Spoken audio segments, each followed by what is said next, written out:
Hey, what's going on, guys? It's Jamie here. I want to say a very warm welcome to you, and thanks so much for joining me, or us, I should say, in this exclusive interview.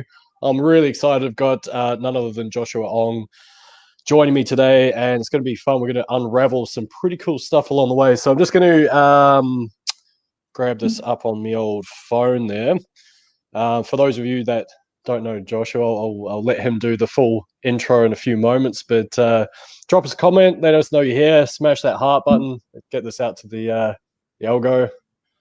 There we go. This is StreamYard for you folks. Check it out. Yo.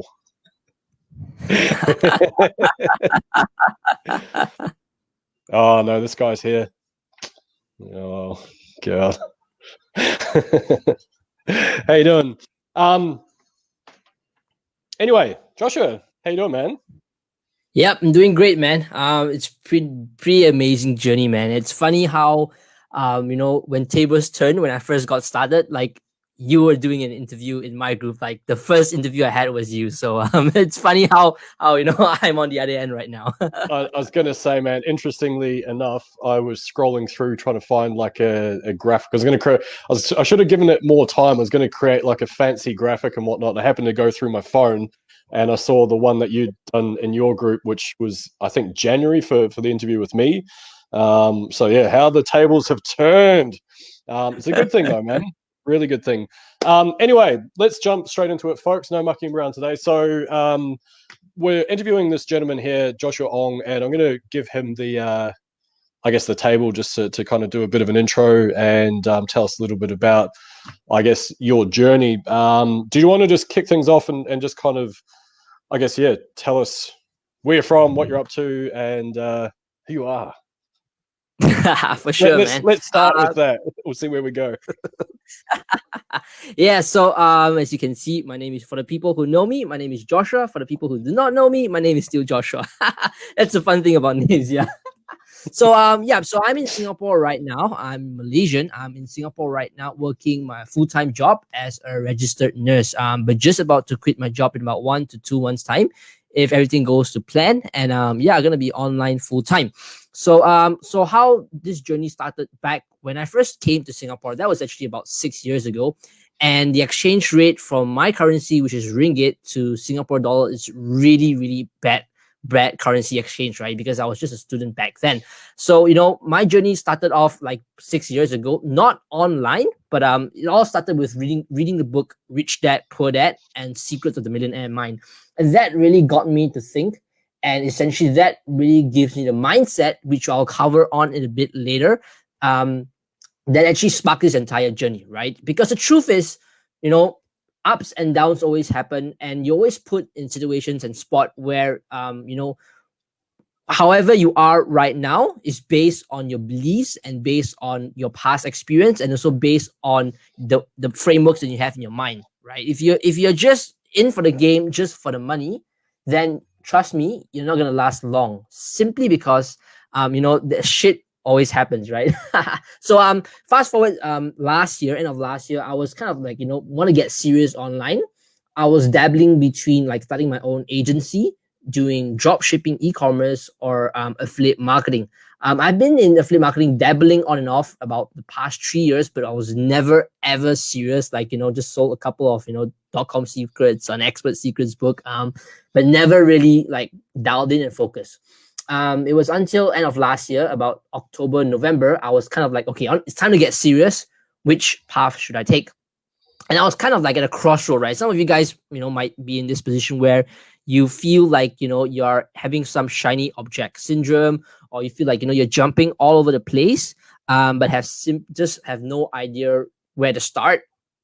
So, how it all really began for me was when I jumped on one call for my mentor, Jacob Karras, who's over here as well, and then he was talking about shiny object syndrome and where should it all start, right? So he gave me he said something to me that was really powerful, right? The truth is, any business model will work if you do the work, but the thing is, which business model do you resonate more with, right? So the only way for me to actually figure out which is the best model for me personally was to actually try them out. So I did, a bit of agency stuff. I did a bit of drop shipping, and I kind of felt like, those two was not really my flow. Those two was not something that I really resonated with at that point of time.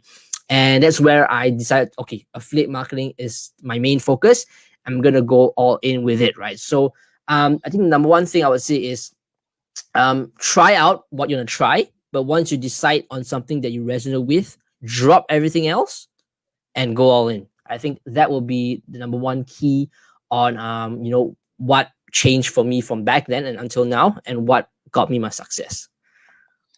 Well, that's pretty much all my questions answered. So thanks very much for joining. No, kidding.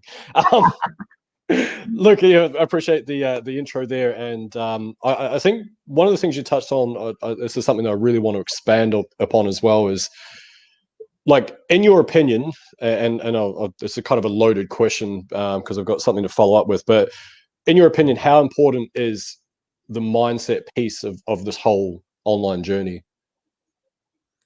I would say like 99%, but truthfully, I think it's I would say probably 80-20, man, Pareto's principle, right? Because the truth is, anything that happens in reality starts in the mind first, right? Anything happens in reality, you must be first able to envision it in your mind. I like to tell this story where Walt Disney, right? Walt Disney did not create Disneyland with, like just happened, right? He had his plan. He envisioned it in his mind. It first happened in his mind, then it happened in reality. Anything that happens in real life happens twice. First in the mind, second in reality. And the thing is, when Walt Disney was everything built up, and one of the guys was saying, hey, look, it's kind of a shame that like Disney didn't stay, till the end to watch his entire empire built, because he died off early. And the guy said, no, you're kind of wrong actually, because he first saw it in his mind, right? So anything that happens in reality first happens in the mind. And to be honest, it was really of like how you do anything is how you do everything, and it all really starts with, your experience, because your experience will lead to how you think. How you think will lead to how you feel. How you feel will lead to your actions, and your actions will then lead to your results. So it all really starts with in your mind. I hope that gives a good framework and answers the question. Absolutely. So the loaded part of that question was because I wanted to bridge into it. If you could refine it down, I know this is like how long's a piece of string type question, so bear with me here, but if you could define down into a 1 hour monologue, the mindset shifts that you've had in the last, say, 7 months, let's say 7 months, 8 months, whatever, that have led you to go from, I know when you jumped into SA, I think it was December, if I'm not mistaken, or maybe, I think late December or something like that. And so what do you feel has been the biggest shifts that you've experienced between then and now, clocking up over 20K per month as an affiliate? I would say one of the biggest shit I had is I call it HILA, right? HIL, high intention, low attachment, right? Meaning that really essentially, like I said, planting seeds and helping people by actually helping people. And this is what I preach a lot. And I see a lot of people saying that right now, planting seeds. It's really about building the trust and building the authority without having to expect anything in return, right? That's simply the truth, because you are out there with goodwill, wanting to help people. I think it all really starts with goodwill and the intention that you have, right? I still can remember, back then I was doing the Facebook cover photographic for you, and I was like, okay, pretty cool, right? So it all really starts with your intention and the goodwill, right? Are you, if you're just trying to talk to people just to earn a commission, people can smell the commission breath, right? So I know it's a bit weird to say that, don't talk to people just looking for the sale. But it is really truly that, right? When you first are able to detach yourself from the outcome, then that's where the results will just come overflow, and that will, when you first detach from the outcome, that will help you in your conversations, that will help you when you do things, having the intention to actually help people and not just earn the commission. I think, to be honest, that was like one of my biggest mindset shift, right? Because like I heard of it, but I never seen the power of having the high intention and low attachment kind of thing. And it really, what recently happened was there's this person in my Facebook group, she, like, didn't buy anything for like the past 6 months, didn't buy any high ticket, and finally the person jumped in on one of my high ticket offers, right? So it's really about, I didn't really expect this person would jump in at all, right? So it is really, it's funny to say it now, but as time goes, trust me, you will see the power in wanting to really help people and just simply not having any attachments, right? Simply having the trust, having the clarity, and having the certainty that you're just putting universal deposits to people, right? You're just putting universal deposits. And what's that doing? It's building your social equity, right? It's building your social equity, right? Most people talk about financial status, but this is what you're doing, is you're essentially building your social equity. Yeah. So that was one of my biggest mindset shifts, bro. That's really powerful. Every time I hear you speak, I get another nugget. And I think the one you interviewed in SAA a while back, and you spoke about planting seeds, which I thought was good. I use that all the time.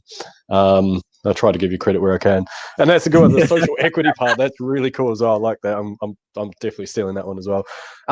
So based on that, going back to the start of kind of like your short-term journey, let's just say over the last like 8 months, like, there's a point where you didn't have results, and then there's a point where you did have results. And so I want to speak to the audience that are at the point where they don't have the results yet, because I think that's like the mindset thing that I think people get kind of stuck with a little bit. Like, they haven't, it's one of the terms that I use is they get stuck in pre-validation phase, which is kind of like that idea of they haven't validated that can be real for themselves.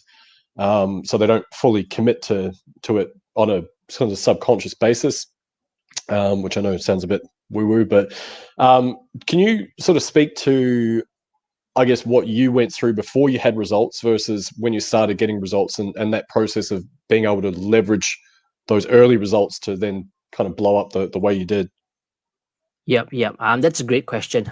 Looking back at hindsight, to be honest, like, people, like, I know about this concept about validation, pre-validation, and how you get proof of concept, right? To be honest, what needs to come before is the belief in yourself. Because when you have the belief, there's this story that I know I just came across. Someone shared with me that there was this guy. Don't mind me sharing a story. There was this guy.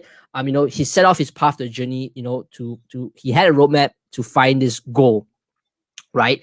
And like 10 years on his journey, he dropped. His family left him. His friends think he was crazy, and everyone thinks he's crazy. And he still kept on the journey, and he believed that the goal was there. 5 years down the road, he still did not find the goal, but he still did not quit, and he still continued the journey, right? So it all really starts with, number one, having the belief in yourself that this will work for you, right? If you're questioning yourself that you got to test it for it to work and have the pre-validation, if you are having that kind of mindset, I'm not going to say it's wrong, but I'm going to say it's kind of a loop, right? If you're always having the mindset, okay, you need to validate something for it to see that it works. But the truth is, it's not working now. How can you validate until you get the results, right? But what comes before you enter that loop is the belief that you have in yourself. So number one, having a strong belief in yourself that it's going to work. Number two, that that if you put in the work, it will definitely work for you.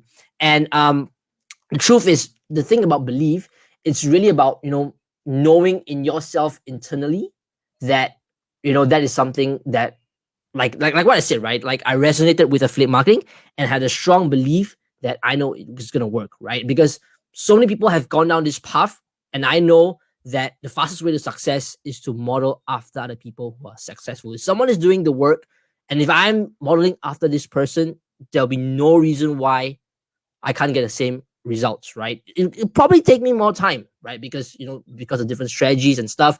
But the truth is, don't reinvent the wheel. So it all really starts with the belief in mind, I would say. To be honest, that's one of my biggest mindset shift I have as well, man. Because, like, I'm a huge fan of Tony Robbins, and he talks about this belief cycle, right? The belief affects your potential to perform.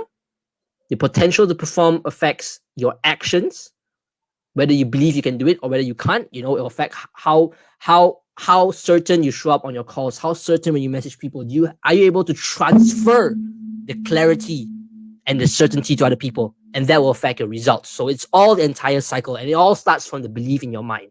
Being able to first break that loop and being able to implant the seed in yourself, and knowing that the habits and your beliefs, and that this is going to work as long as you put in the work, and the belief will then affect, knowing that this is going to work, you will show up with higher potential, you'll show up with more energy, and based on your energy, you'll show up with more action, and that will get your results. And it's just the entire loop. So I would say screw the validation phase, and it all starts with the belief.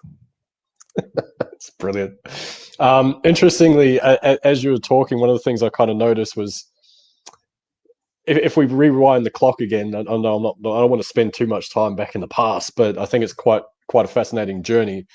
But going back to then when you interviewed me in your group, and you're asking questions and stuff, but now there's a massive difference because you're confident, you have like extreme amounts of passion behind it, and it actually resonates, I think, when you're speaking, because you're just like, guys, you got to do this, blah blah, and belief and stuff. Whereas maybe before it might have been dialed back a little bit, like, oh yeah, maybe belief and stuff like that. So I think that's huge, man. I really like that. Can you talk through? So okay, you start making a couple of sales here and there, things start kind of, the snowball starts building, as we like to put it. Can you talk through how you've leveraged that to kind of create this big giant snowball now?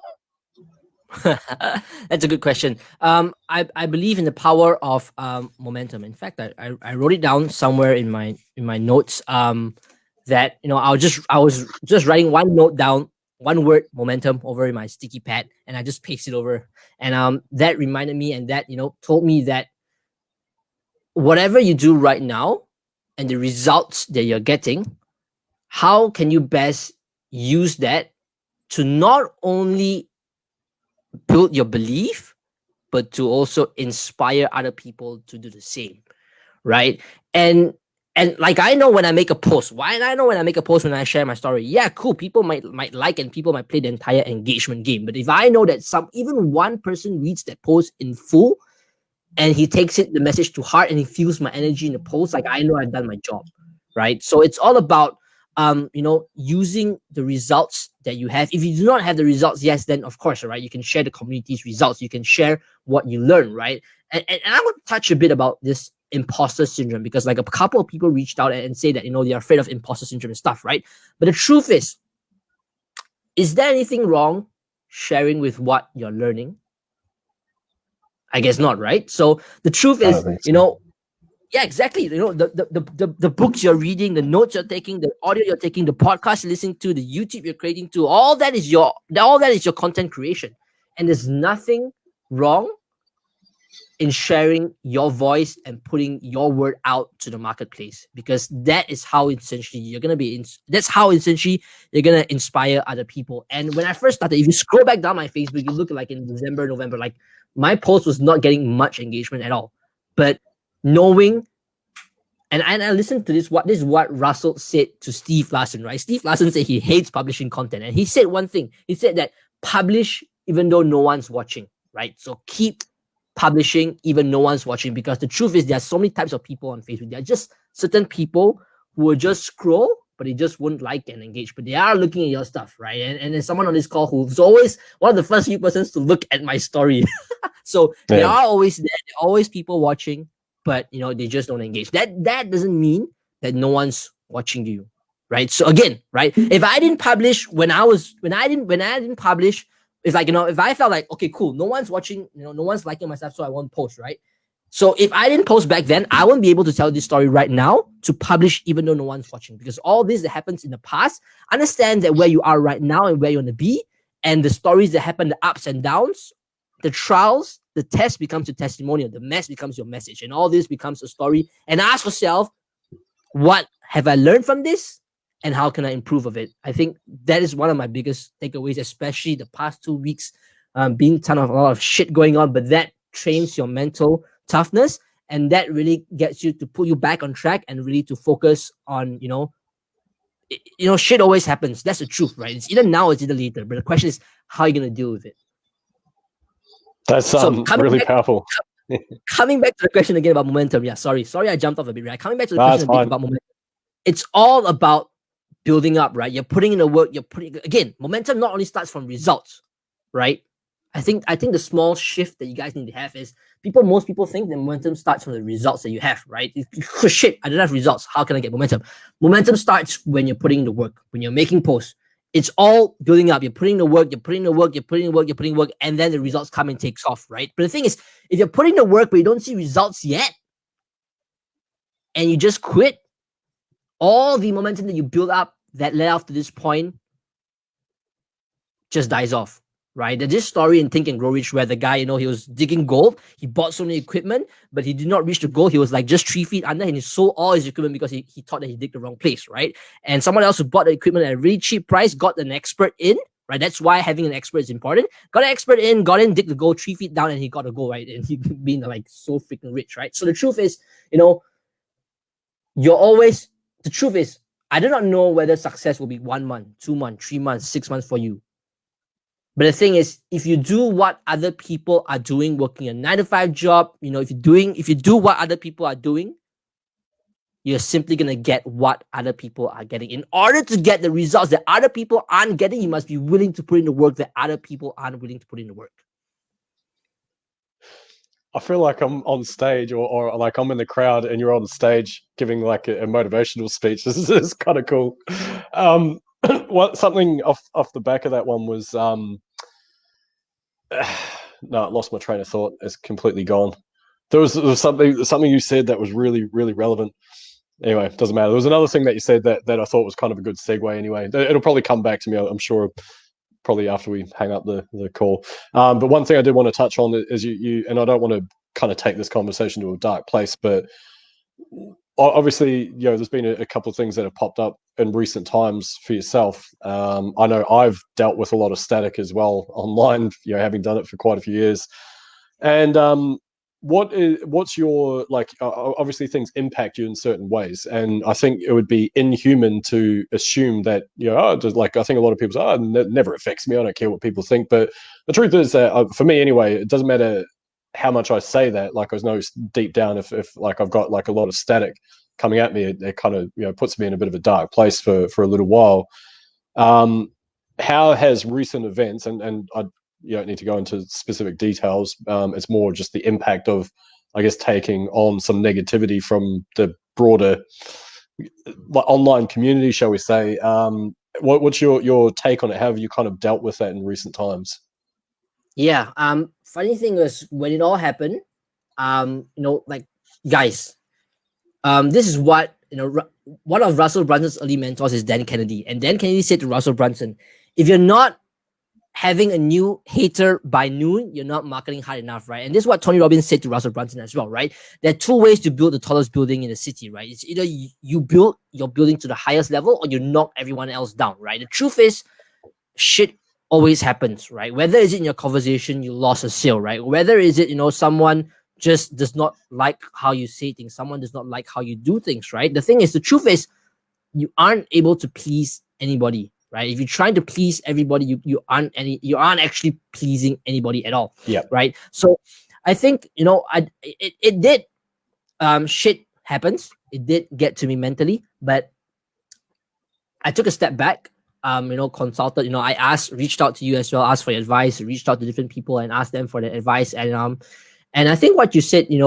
that really helped me and brought me back was to, just sit down, take a deep breath and, look back on my past journey, how far I've come, right? And not only that, like, I think that you mentioned about, being appreciative for your family, that is really a huge one as well, right? Being in the state of gratitude. I think that's something I personally need to practice a bit more, right? Because being in a state of gratefulness, being in a state of gratitude, I think that's one of the best state to be in. So, I think, like I always say this, right? A setback is a setup for a comeback, and that was a hit, right? It was a hit, but the question is, what am I gonna do about it? Am I gonna let it affect me? And what can I learn from it? And how can I use this to see it?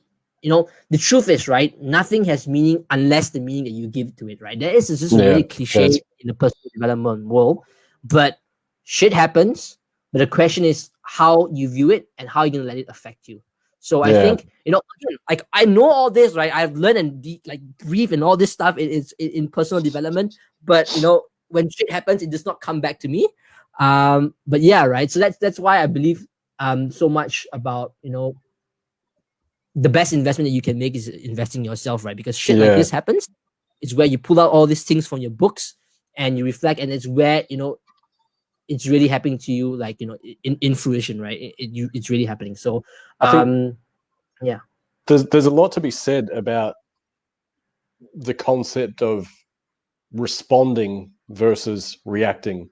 And I think, for example, the main stuff I've had, well, I've had a lot, but I guess that the main stuff that I get on a consistent basis is more to do with my ads that I'm running for either myself or clients and whatnot.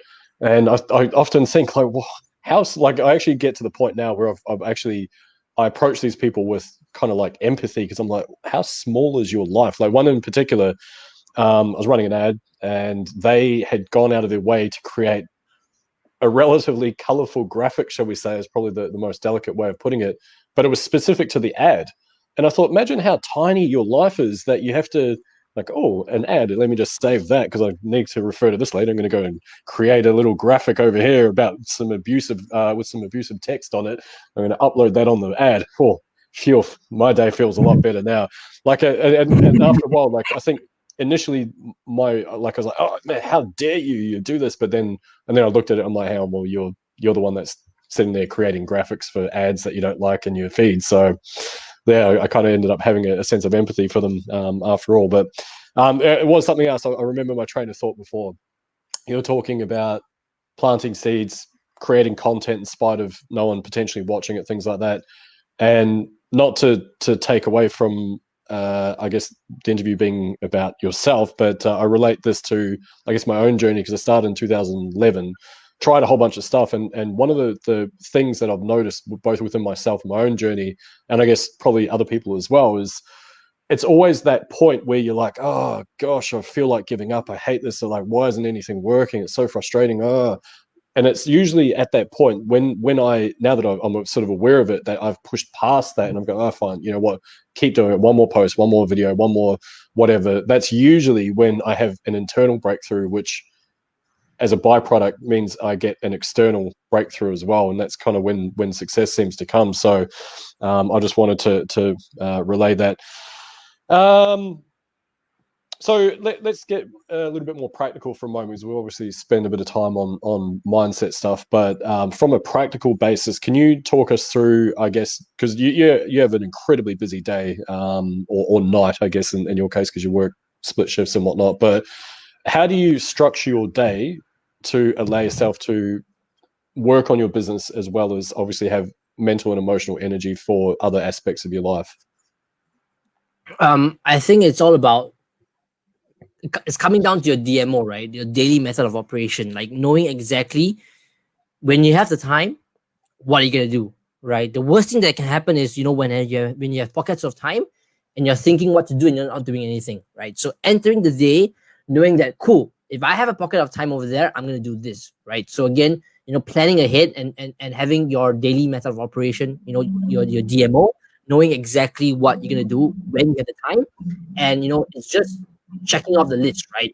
Like any additional stuff, it just becomes the extra, but this is just something that you can't compromise. So I think number one, having a plan. Even right now, right? So everyone should have a plan and plan ahead, right? And don't waste time. Don't waste spare time you have thinking about something. But it's all about having the plan and taking action when you have the pockets of time. And how I deal myself emotionally, and man, like sometimes I feel like shit as well, right? But the truth is, what differentiates a champion from a mediocre is to show up regardless of how you feel. You feel like shit, you feel like you have no mood, but if you let feelings, and if you let your feelings, you let your emotions, you feel like shit today, blah blah, if you let all those get to you, then you shouldn't let those affect how you work. Because the truth is, that is exactly what differentiates a champion and a mediocre. It's champions show up regardless of how they feel.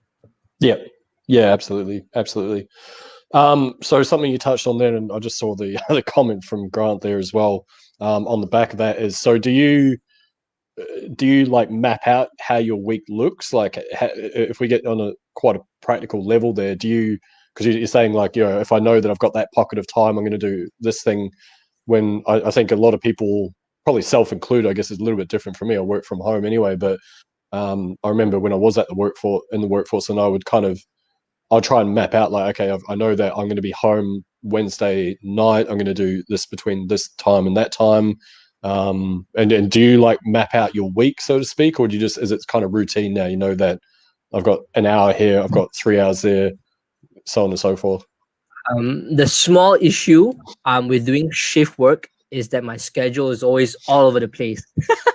I Yeah, think I'll spend more time planning my own schedule than deciding when to do what. To be honest, that's the reason why I'm not doing so many sales call like at all. Most of my closes are all in Messenger, right? Because I can't yeah, simply shift my schedule around. So for me, it's like I know I gotta get this done by the end of the day. So regardless of whenever I do it, I just gotta get it done.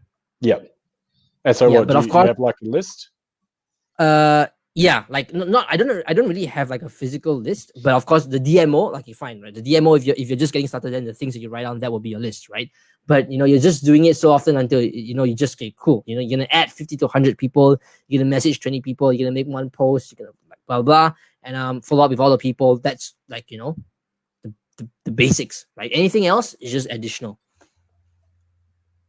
I think that's kind of powerful stuff. I know in my own journey as well, and I think there's probably a few people in SAA that have felt the same way. It's like if you've got something that's simple, and this is something that Jacob taught me as well, is that if you've got a simple process and something that is comprehensible for your brain to achieve on a daily basis, that's when things just kind of work. I know for myself, and I was explaining this to you before we jumped on the live, that what happens is I tend to give myself, I tend to get some success, and then I'm like, oh, this is a great time to add 500 other things I don't need to do every day into my list. And I think that's kind of like, it's a human nature thing. So do you credit your success to just maintaining the status quo, like you talk about the DMO? Is that the main driver, do you feel? It's kind of pushed you forward, just keep repeating the same stuff day in, day out? Dude, it's funny that you say that. You feel like you're getting itchy on to do other stuff. It happens Yeah, to me a lot, man. It happens to me a lot. Like seriously, like I am still like adding stuff, but I think regardless of what you add or what you do, you have to do your DMO. That's basically right. Like I don't care if you add more stuff, but the thing that you can't compromise is your DMO. That's at least sure. it. But like what you said, right? Like keeping things simple, and that is the truth behind keeping things simple and for your mind for it to be easy to comprehend is that when you keep things simple, it's easier for you to be consistent. That's the Yeah, truth, right? yeah. Keep things simple so that you can be consistent. It's all about like there was this book that one of my other mentors recommended to me as well, and Jacob was just reading it like over the weekend. Is the power of consistency, right? And how you essentially be consistent is by keeping things simple. So it's just you go in less, there's low friction, right? To be honest, right? Sometimes it doesn't need to be that simple, right? But what you need is the clarity on how to do it. Once you have the clarity and know exactly what you're going to be doing, when you enter the day, when you enter the work, when you have the phone, when you have the time, you know exactly what to do, right? Having that Yeah, clarity and keeping things simple. Yeah. that's really powerful. I think having clarity is a massive thing. Like you're saying, the reason why I'm asking these questions as well is because I think, like you say, we as humans tend to put so much pressure on ourselves. Like, I know I've got X amount of time, and I know for me, if I'm like mucking around, like sometimes I lose focus, and I will like be watching I don't know, my favorite goat video on YouTube or whatever. No, I don't. No, I don't do that.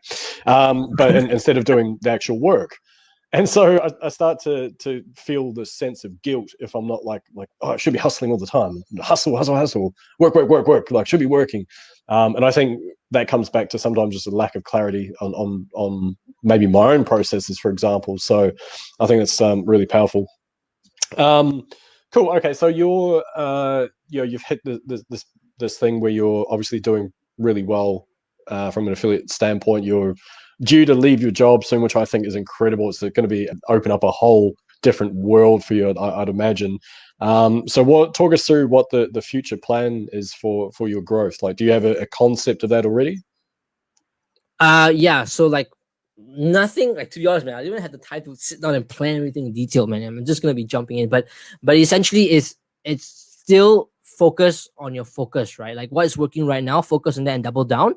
And yeah, like to be honest, right, I mean, I'm at that phase where I'm considering, like, should I go to paid ads or should I still stay 100% organic? So I'm at that phase right now. But yeah, so definitely my main like my main focus will be to build up, and this is for everybody as well, right? It doesn't matter which phase you're at, right? It's all about building up your digital assets, building up your digital assets, building up your digital equity, and building up your social equity, right? So, regardless of what I do, it will fulfill that. That's awesome, man. That's awesome. And so the other thing I wanted to discuss as well, and I think this kind of ties in everything we've been chatting about anyway, is so from, I guess, as far as SAA is concerned, you're doing pretty well. You would probably be arguably one of the most successful students out of there. So what do you feel that you've not only done different, but I guess from I guess a mindset perspective as well, what do you feel is the difference between, I guess, your pathway versus someone else's, for example? I think the huge part of it, like 80% of it, is in the mindset, man, and that's the part where I shared in the beginning of the call. Yeah, so that's a huge thing, and I don't know, man. Like, I think to be too harsh for me to say that I put in more work than other people. but with the time that I have, right? With the time that I have, and based on my day job, my shift job, I would arguably say that in ratio, I'm putting in a lot of time. Yep. But let's dive into this a little bit further. I think it's quite important for people because I think there'll be a lot of people going, well, "Fuck you, man! I'll work like a dog." Like, like, you know what I mean? And so, like, and I know you that wasn't pointed at any, one person specifically, but I think it's important to note what you're doing in that time as well, because I think that it's all well and good to say, oh, I work hard. Like, I probably work longer than I ever have in my life, but I love it. Like, I know it sounds so ridiculously cliche, but if you love what you do, it doesn't feel like work, and that has been so true for me. Like, I love waking up in the morning, turning on the computer, and having chats to awesome people across the globe. I love it, so therefore it doesn't really feel like work. It feels kind of like fun. But I do want to delve into that a little bit further, because you can work, and for me, I know that I've got different levels of work. So my work one day might be like, I've got 300 tabs open. I don't really know why I've had the ones on the left open for like 7 months, maybe, give or take. I don't know why they're there for anymore, but I know that are really important. I can't let them go now. But then on the other side, I've got like the stuff that I'm doing right now. And if I was to break down my day, they talk about CEOs, for example, that realistically a CEO might only, even though they're at work for 12 hours, they might only work for like 2 hours of productive work because they get interrupted by people all the time. Can you talk us through, and again, this comes back to the whole planning thing and mapping out your day, things like that, but can you talk us through, I guess, working hard and working focused, I guess, is the thing. I think I'm being really vague right now, but hopefully that makes sense. Yeah, definitely does, man. Definitely, I get what you're getting, man. Crap, now I forgot what I was saying. Okay, right. Number one, being busy doesn't mean productive, right? Being busy does not being productive, right? So understand that with the amount of time that you have, you gotta ask yourself which are the things that you can focus on after your DMO that will allow you to move the needle, right? It's all about focusing on the things that will move the needle, right? Because again, right, Pareto's principle, like 80-20, right? What is the 80% of things what is the 20% of things that you can do that will move the needle for you, right? So of course, right, that may be different to different people at different points of their journey, right? Whether is it, following up with this lead, whether is it, putting this content out, whether is it, building up your Facebook group, right? But the thing is focusing on the things that move the needle. So so I hope that answers the question.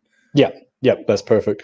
And again, just covering some practical stuff as well. Like when you know that you've got a finite amount of time to do stuff, what is your technique for staying organized? So that way, you know, okay, I need to follow up with this person. I need to message these 35 people, whatever the case may be.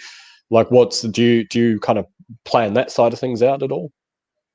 To be honest, I'm working on a plan for that, right? So I don't have a plan. Like every time when I go to my messenger inbox, I'll just like go through all the messages and just try to reply all the people that I can, right? So, no specific plan. Of course, the people who I feel that they have the highest amount of interest, of course, I'll spend a bit more time with them because they show that they're interest, they show that they're keen, right? So it's only right to give them more attention and help them out, right? So, um, yeah, I think when you're going down the list of the things you got to do again, right? Ask yourself which has the highest impact and move down.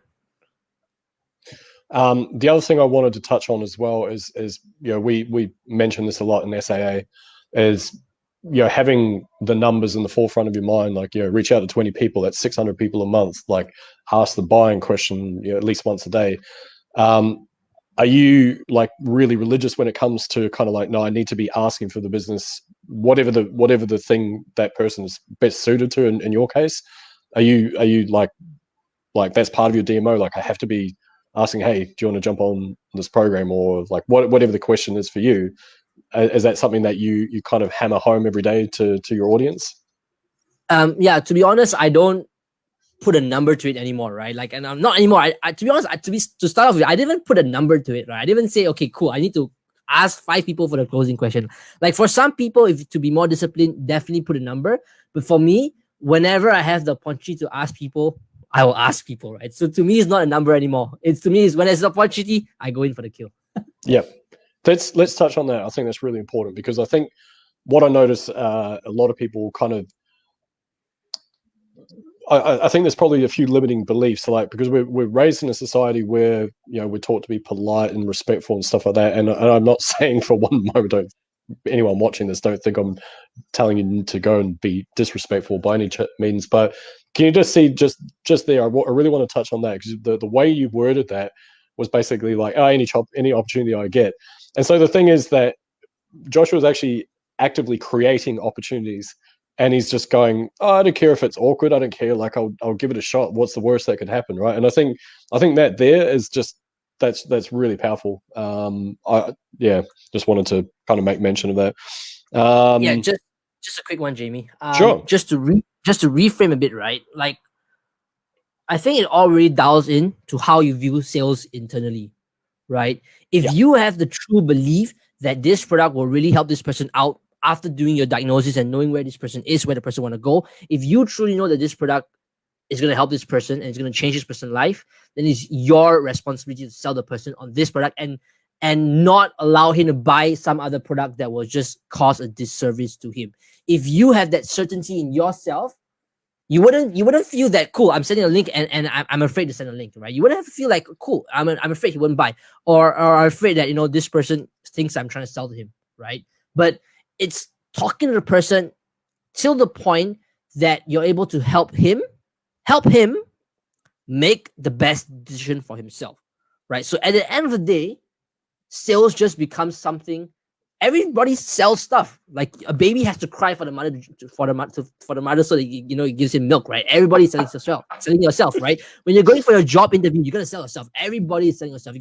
I think you're gonna come down and understand sales, right? Like, to be honest, like I've not sold so much until I got so serious in affiliate marketing, but that kind of changed my perspective in sales, right? So having true belief that that your product, your service is able to change this person's life, having that certainty again, right? Having that certainty and not viewing it as I'm just trying to earn money off this person, but coming from the perspective and the angle that that what you have to offer is going to change this person's life.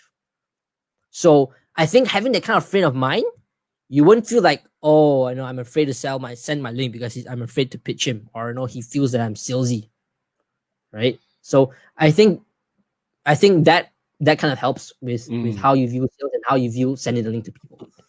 I ran a masterclass recently, and it was just a trial run of something I wanted to develop, and Basically, one of the questions I pose to the audience is what are your feelings when you say the word sales? And for a lot of people, there's a whole bunch of negativity wrapped up in that word, like, oh, well, sleazy, slimy, and like, money hungry and all this sort of stuff. And yeah, and it's actually kind of fascinating that you talk about that, because in my opinion, the opposite is true. Like, if you've got something that can genuinely help a bunch of people out, then yeah, I feel like it's almost like an obligation. You've got to, like, it's like holding your breath. I'm not gonna let this go. I've worked hard for this breath. But in reality, breathing's kind of natural, and breathing should be as natural as sales in some ways, because exactly like you say, a baby, they need to sell the idea that they need food, right? Like, it's everywhere.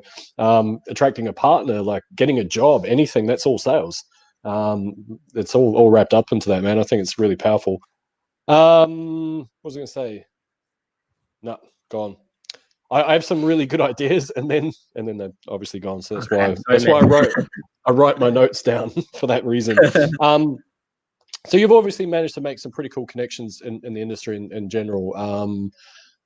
And I know that just before we jumped on here, I'm speaking specifically about being able to interview Russell Brunson, by the way, but I know you mentioned before we jumped on camera that it was more about right time, right place, right connection. Anything else on that? Was there any other kind of angles? Like, what kind of made you go, you know what, I'm going to get bloody old Russell on in my group? I think I can get that, no worries. Like, it was what happened that led to that being a possibility, and then a probability, and then actuality? To be honest, right? Like, I haven't even had it. Like, it was not planned out at all, right? But like, one day I was at my friend's house, and he was saying like, cool, let's do an interview series. And the first person that came to my mind was like Russell Brunson, right? Because he's the top, right? And like, okay, yeah, cool. Let's try to aim him, right? So it's all about asking, right? Ask and you shall receive, right? Again, there's nothing wrong in asking. So not only, like, again, this is the power in sales, right? If you're not getting the answers that you want, it could be simply because you're not asking the right questions, right? So again, not the power of asking the right questions, but not only asking the right questions, but asking the right people. How do you find those right people? Dude, you just this is another concept which I just learned recently in sales. When you want to pitch something to the company, who do you want to ask? Who do you want to talk to? The boss. The boss, or someone who's able to make the decision, right? You're gonna be speaking to a decision maker, right?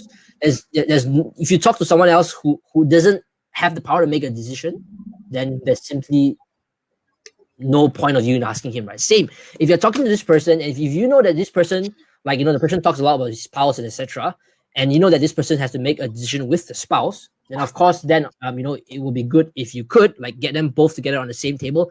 How does your spouse feel about this? Does your spouse support you in this journey, right?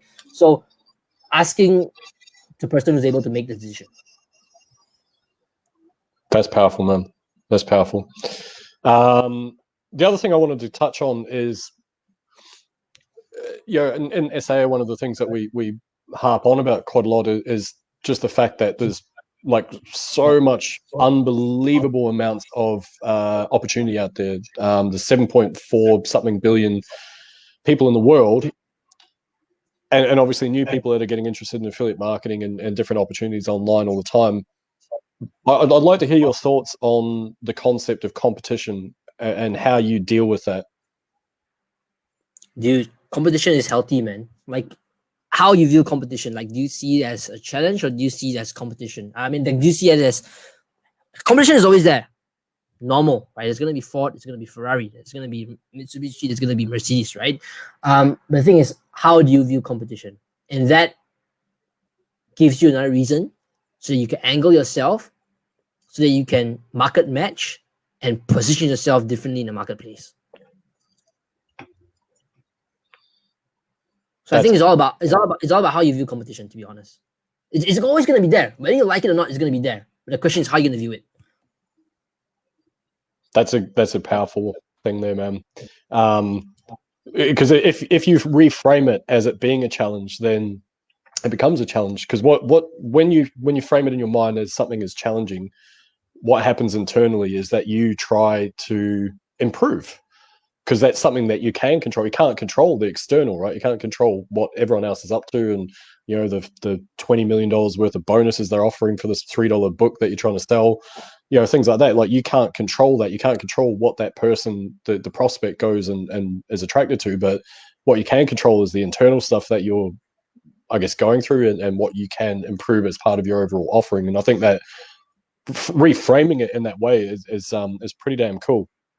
Yeah, and not only that, but I think before we come to that, there's something I've got to mention, right? It is understand that you're only in competition with yourself, because the truth is comparison is really real. But understand that progress is something that you hold personally, right? As long as you improve 1% every day, as long as you improve 0.5%, as long as you're improving, if you're not growing, you're dying. So you are only competition with yourself, within yourself, not with someone else. Cool, you can use someone else as a benchmark, but understand that it's always something that you're challenging yourself. You're not challenging someone else, you're challenging yourself, because you know that growth, you know that success, you know that what you want, it's outside the comfort zone. That's almost always the case, right? Mm-hmm. And being comfortable, being in an uncomfortable state, right? So being comfortable that you're uncomfortable. So but yeah, right. So always understand that, I just want to say this, right? Because like comparison is a really huge thing, right? And competition is a huge thing, right? So understand that you're only in competition with yourself. Don't compare yourself to other people. And based on that, how can you build yourself up? That's powerful, man. Again, this is such a loaded question. Like, how long's a piece of string type question? But out of your growth over the last like 8 or 9 months, and I mean both internally, like your mindset shifts and your, I guess, emotional growth, things like that, but obviously the manifestation of that, which is the increased bank account and blah blah blah, and impact and audience and stuff like that. Is there a way that you can condense that down into what is potentially the biggest takeaway from all that?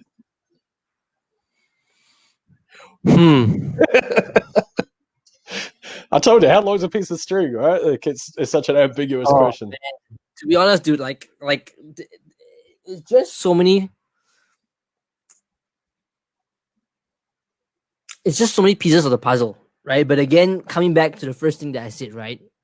It doesn't matter if you have the best strategy ever. It doesn't matter if you have the best program ever. It doesn't matter if you mapped out 100-page plan on what you're gonna do, right? But if you don't have the belief in yourself, you can you might as well go and burn this book, right? So it all starts, to be honest, really, it all really starts with the belief in yourself that it's gonna work. It's gonna work as long as you put the work, and you believe it is out there for you, and it's just waiting for you. Life is just happening for you, right? Life is happening for you. Life is not happening to you. Life is happening for you. Dude, like it's just so many factors there. But the truth is, I can say all the shit and I can do a 1 hour long rant. But if you do not have the first belief in yourself, then you're just wasting the entire hour watching the entire thing, right? So, yeah.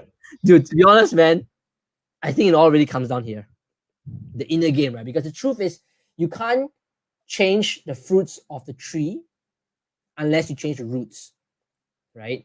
And for some of you guys out there, read the book Secrets of the Millionaire Mind. I've always been preaching this, right? The 2 books that changed my life was Rich Dad Poor Dad and Secrets of the Millionaire Mind. And it says that your inner game equals your outer game, and you can't change the fruits of the tree unless you change the roots, right? The roots is your belief, your experiences, right? And it all really starts there, man. Because to be honest, right, I've been I just invested 2.5K myself in another program and learn about sales, and the entire process, it all comes down to understanding the human psychology and how the person really thinks, what affects this person, and it all really starts in the mind, in the belief.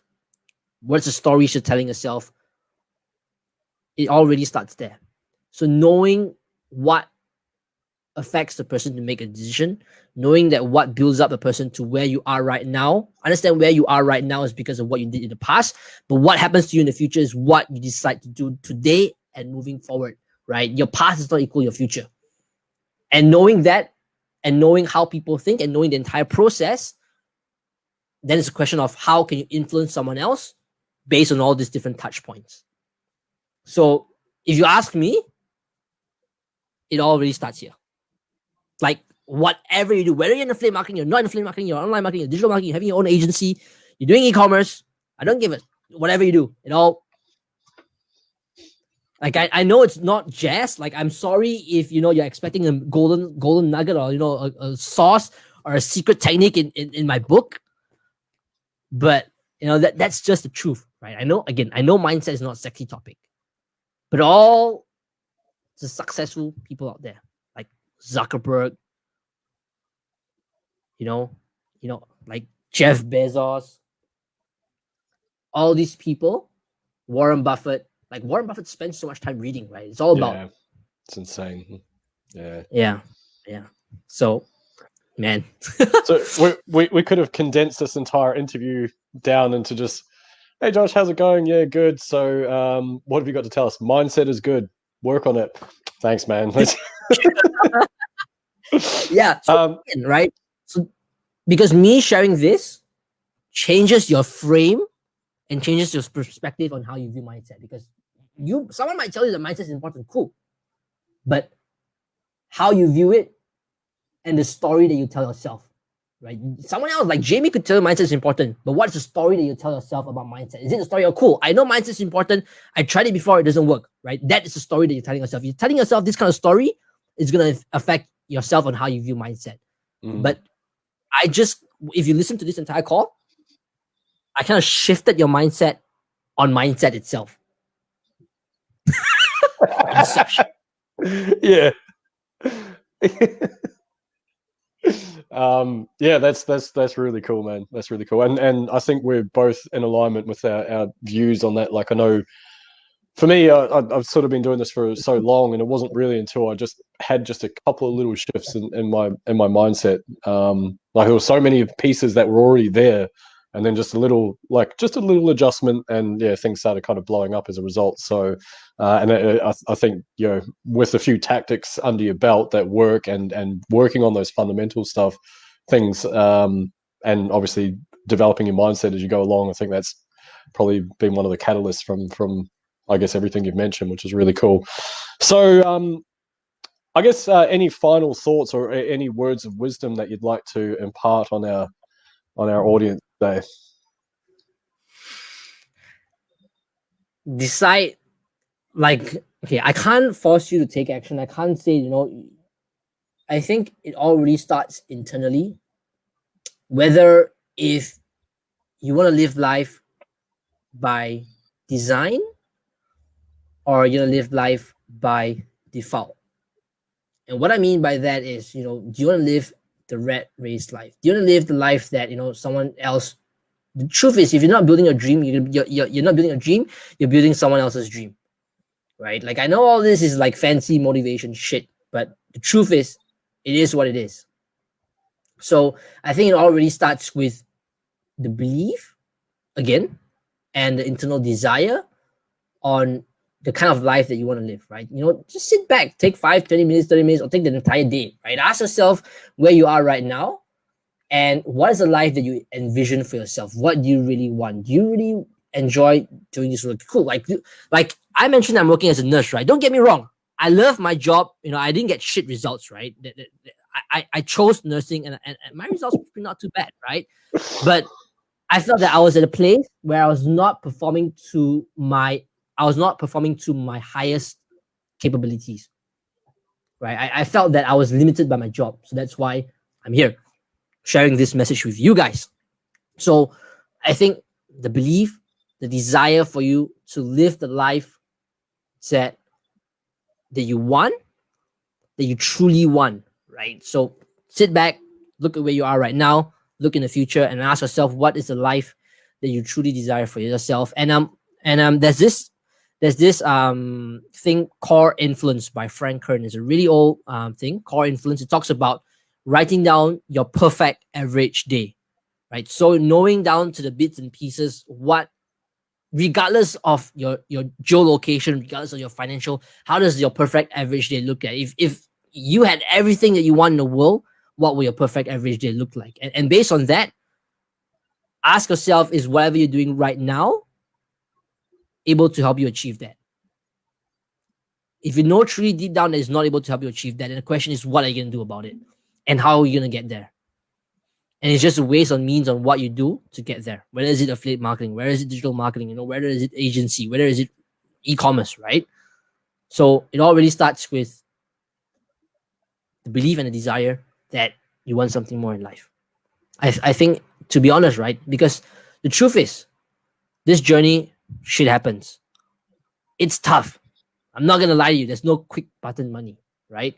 But it's at times like this when it gets tough, you remember back to why you started in the first place, and you remember back what is your why, and you remember back that I enough of this shit, and that's what I want in my future, and I'm gonna do whatever it takes to get there. So being first, the desire, the belief, and the truth is, like I always share this story, right?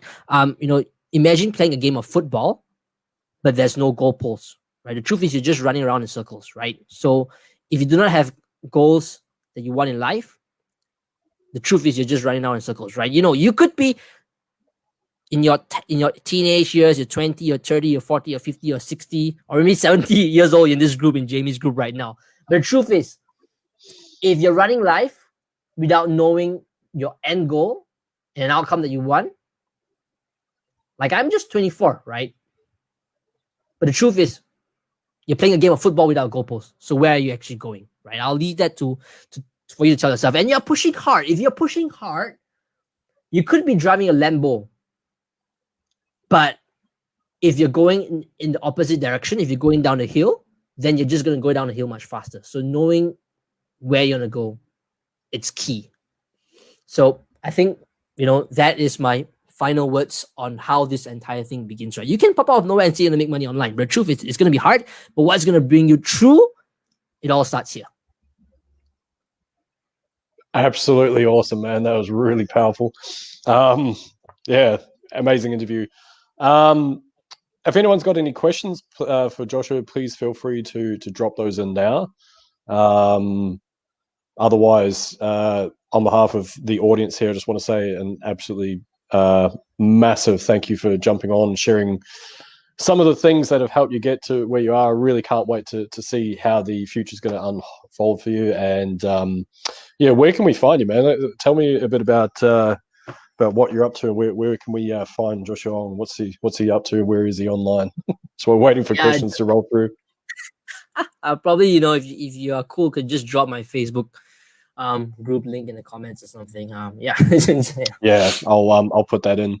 What I'll do is I might make an announcement post with your group and stuff in there, and encourage everyone to watch this. I think it's been very, very powerful. And I've taken quite a few notes myself, and if not, just some anecdotes I can use in my own content as well. Actually, I've got one up here on my. I've got a list of post-it notes behind me here, and one of them is you mentioned about there's an analogy used with fruit trees and the roots, and the one that I've got is you don't eat the fruit the same day you plant the tree. I don't know if that's one of yours or where I got that from now, but it's up there. Dude, that is the evolution of planting seeds. Yeah.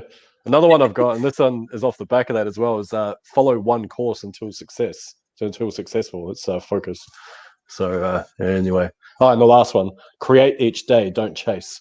That was a big shift for me, and is creating as opposed to looking for shiny stuff all the time. So yeah.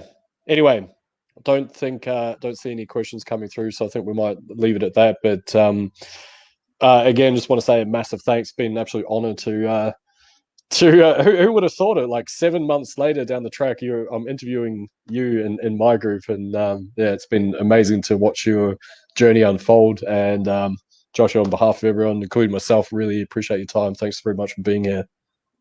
Thanks, man. Thanks for the opportunity. It's really been hell of a ride, and yeah, again, man, thanks for being part of my journey as well. You're welcome. Thanks, guys. Have a good one. Thanks, Joshua.